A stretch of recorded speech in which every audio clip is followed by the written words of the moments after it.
নতুন বছরের প্রথম দিন অর্থাৎ 1 জানুয়ারি থেকে দুর্গাপুরের গ্যামন ব্রিজ সংলগ্ন গ্যামন ফুটবল ময়দানে শুরু হয় দুর্গাপুরের ঐতিহ্যবাহী কল্পতরু উৎসব ও মেলা। তবে এই কল্পতরু উৎসব ও মেলা শেষ হয়েছে 10ই জানুয়ারি।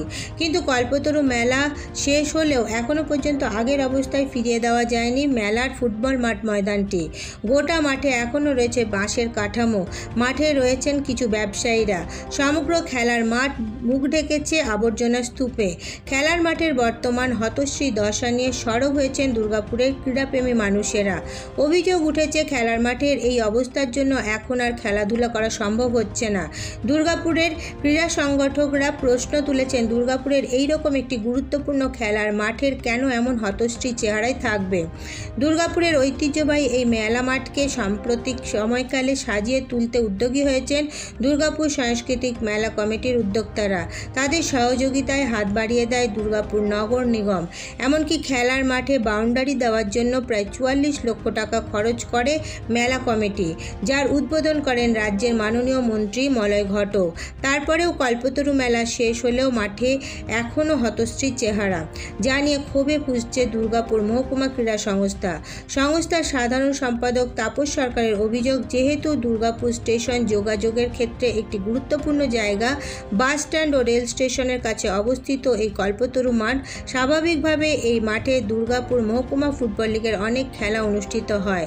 এছাড়াও অনূর্ধ্ব 17 ফুটবল লিগ শুরু হবে। তবে এখন মাঠ ফাঁকা না থাকায় স্বাভাবিকভাবে লিগের তালিকা বানানো যাচ্ছে না। তবে এই নিয়ে শুরু হয়েছে রাজনৈতিক তরজা। এই অবস্থার জন্য শাসক দল ও প্রশাসনকেই বিধতে শুরু করেছে বিরোধী দলের লোকেরা। বিগত বহু বছর ধরে এটা একটা কালচারে দাঁড়িয়ে গেছে। 1 জানুয়ারি থেকে 10ই জানুয়ারি পর্যন্ত মেলাটা হয়, কিন্তু দেখা গেছে জানুয়ারি মাস তো বটেই, ফেব্রুয়ারিও প্রথম দিক পর্যন্ত মাঠ পরিষ্কার হয় না। আবার মাঠ দোকানগুলো উঠে গেলেও মাঠে এত পেরেক থেকে আরম্ভ করে গর্ত থাকে, যেগুলো পরিষ্কার করতে করতে ফেব্রুয়ারি মাস পেরিয়ে যায়। আমাদের এই মাঠটি এত জনপ্রিয় এবং স্টেশনের কাছে বলে সবার প্লেয়ারদের, খেলোয়াড়দের অনেক সুবিধা হয়, যার ফলে আমরা সারা বছরই মহকুমা ফুটবল লিগের super division, first division, even under 17 অনূর্ধ্ব 17 বৎসর যে ফুটবল লিগটা শুরু হবে, মানে আমাদের প্রস্তুতি এগিয়ে গেছে। খুব সম্ভবত খুব তাড়াতাড়ি হবে। ওখানে আমরা খেলা দিতে দেরি হচ্ছে।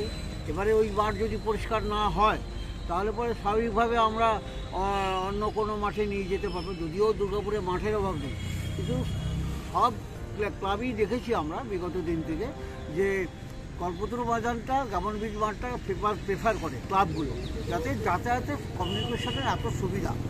যার ফলে আমি আশা করব যে যত শীঘ্র সম্ভব এই মাঠটা পরিষ্কার করে দেওয়ার জন্য, যাতে আমাদের পরবর্তী দুর্গাপুরের যারা ছেলেমেয়েরা খেলাধুলা করে তাদের খুব সুবিধা হয়।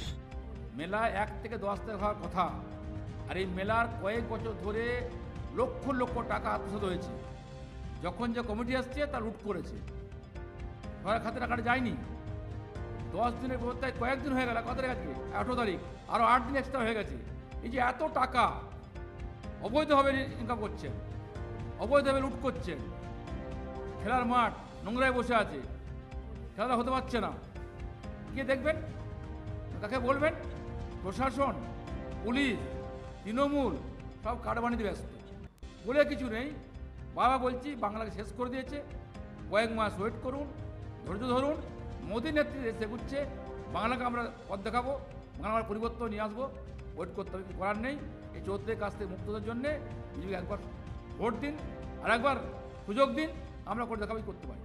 দেখুন, এদের সম্বন্ধে যত বলতে না হয় তত মঙ্গল। সরকারিভাবে মেলা শেষ, এবার বেসরকারিভাবে চলছে, তোলা আদায় চলছে। তৃণমূলে ছোটোখাটো 2 পয়সা 4 পয়সা নেতাদের, তাদের তো সারা বছরটা চালাতে হবে, তাই বিভিন্নভাবে তারা এখানে স্টল পল বসিয়ে তারা এখান থেকে তোলা তুলে পার্টির ফান্ডে দিচ্ছে না, নিজের ওই 75 আর 25-এর কি একটা ভাগ আছে না। আর এর জন্য সেখানে ছোট বাচ্চাদের যে অনূর্ধ্ব 17-র যে টুর্নামেন্ট শুরু করার কথা ছিল, সেই খেলাধুলা শুরু করা যাচ্ছে না। খেলার মাঠ, ব্যবসা বাণিজ্য চলছে, কি করে লুট হবে তার চেষ্টা চলছে।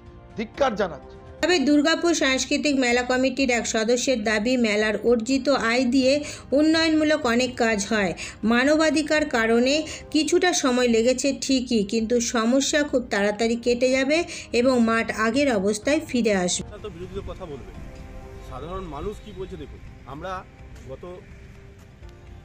আমরা স্পেশালি ডিএমসি অনিন্দিতা মুখার্জি এবং আমাদের যে কমিটি হয়েছে তার নেতৃত্বে আমরা 2 বছর মেলা কমিটি আমরা এই বছরই নিয়ে চালাচ্ছি।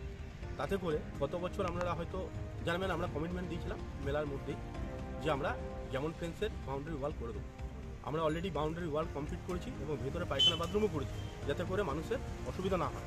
ইতিমধ্যেই আমাদের জয়দেব কেন্দ্রী যে মেলা হয়েছে, সেই মেলাতে ওখানে একটা বাস স্ট্যান্ডে অলরেডি একটা মা ক্যান্টিন চলে, তাতে 300 লোকের খাবার বরাদ্দ থাকে।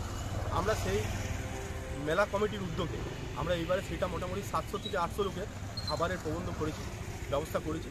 এবং মেলা কমিটি এই টাকা এবং মেলা কমিটি এবং দুর্গাপুর মিউনিসিপ্যাল কর্পোরেশন উভয়ের উদ্যোগে আমরা এই মা ক্যান্টিন যে 700 লোকের খাবার এক্সট্রা আমরা বিয়ার করছি। ওয়ালও দেওয়া হয়েছে, যেমন ফেন্সের বাউন্ডারি ওয়াল অলরেডি কমপ্লিট হয়ে গেছে, সাধারণ মানুষ সেটা দেখছে সচক্ষে। বা আমাদের বিরোধী দল যারা এই সমস্ত কথা বলছে, তারা এত বছর ধরে, গত 34 বছর ধরে মেলা চালিয়েছে লেনিন ময়দান নাম দিয়ে। আমরা এটা কল্পতরু ময়দান নাম দিয়েছি এবং তারা যদি মনে করতো, তারা তো অনেক আগে এটা কাজটা করতে পারতো, কিন্তু তারা করেনি। তাদের মধ্যে তারা অস্বচ্ছতা করেছে, স্বচ্ছতা সাধারণ মানুষ দেখতে পাচ্ছে। তো ফাঁকা হয়ে গেছে, আপনি যদি এখন যান দেখতে পারবেন মাঠ ফাঁকা হয়ে গেছে। সামনে একটা রবিবার পড়েছিল বলে এলাকার গরিব সাধারণ মানুষ যারা খুঁটিনাটি ব্যবসা, মেলাকে কেন্দ্র করে তো একটা বড় ব্যবসা হয়, এটা অস্বীকার করার জায়গা নেই। তারা তাদের রুজি রোজগারে আমরা তাদের বাধা প্রদান করিনি, বা প্রশাসনও সেই জায়গায় তাদেরকে জোর জবরদস্তি করেনি। এবং আমরা তাদেরকে একটা আন্তরিকতার পরিচয় দিয়ে তাদেরকে ওখানে বলেছিলাম যে হ্যাঁ, তাহলে রবিবারটা সামনে যেহেতু পড়েছে, তারা ওইটা একটু ব্যবসাপাতি তাদের যদি ভালো হয় হোক, তাতে আমাদের কোনো অসুবিধা নেই। সেই কারণে আমরা জোর জবরদস্তি করিনি। এই মানবিকতা দেখাতে গিয়ে যদি সেটা অন্য কোনো রকম অঙ্ক খোঁজে, সেটা তাদের প্রবলেম, সেটা আমাদের প্রবলেম। একই আশ্বাস দিলেন দুর্গাপুর নগর নিগমের প্রশাসক মণ্ডলীর সদস্য রাখি তেওয়ারি। দেখুন, মাঠটা হয়নি কারণ যেটা হচ্ছে, যারা ওখানে দোকান যারা বসেছিল, স্টল বসেছিল, সেই সব মানুষের কথা ভেবে ওনারাই বলছিলেন যে যেহেতু এই জানুয়ারি মাসে 1 জানুয়ারি থেকে একটা ছিল, আর এই মানে মকর সংক্রান্তি, ওনারা বলছেন অনেকে এই দিকটাতে গ্যারেজে আসেন, আমাদের দুটো বিক্রি হবে বলেই সেটা আমাদের চেয়ারপারসন আমাদের ওখানে যারা দায়িত্ব আছে তাদেরকে বলেছে এবং আমাদের বড়কে বলেছে। ওনারা 2 দিন টাইম নিয়েছিলেন। আমরা আজকালের মধ্যে একবার এটা ভিজিট করে দেখবো, যদি না হয়ে থাকে আমরা কাল থেকে পরিষ্কার করে এবং যা দোকান আছে সেগুলো ক্লিয়ার করতে বলে দেবো। কিন্তু প্রশ্ন উঠছে, একটা গুরুত্বপূর্ণ খেলার মাঠে মেলা 10 তারিখ শেষ হয়েছে, কিন্তু কেন এখনো ফাঁকা ও পরিষ্কার করা গেল না এই খেলার মাঠটি? কেন নগর প্রশাসন এতদিন চুপ করে বসে থাকলো? এই প্রশ্নটাই করছে বিরোধী দলের লোকেরা।